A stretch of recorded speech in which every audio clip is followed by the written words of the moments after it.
Қайырлы күн, құрметті оқырмандар. Жақында бір көкем әңгіме барысында бір-екі кеңесімен бөлісті. Бұл өмірде екі нәрседен қателесуші болма деді. Осы сөздер арқылы әңгімені одан сайын қызықтыра түсті. Біріншісі, жар таңдаудан.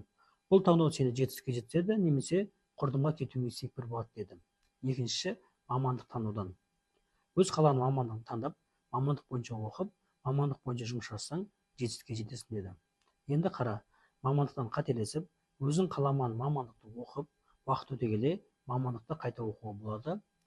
Қолдан келгенше, бірақ өз адамыңды жолықтырмай, жар таңдаудан қателесуші болма деді. Себебі қазір уақытта жар таңдаудан қателесіп, қаншама жастарымыз ажырасып жатыр деді.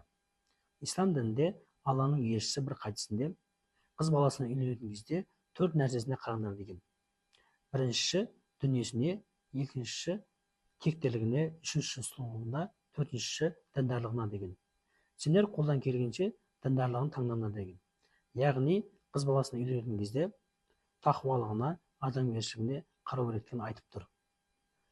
Таңдаған жұптарыңыздан жаңылып жүрмеңіздер.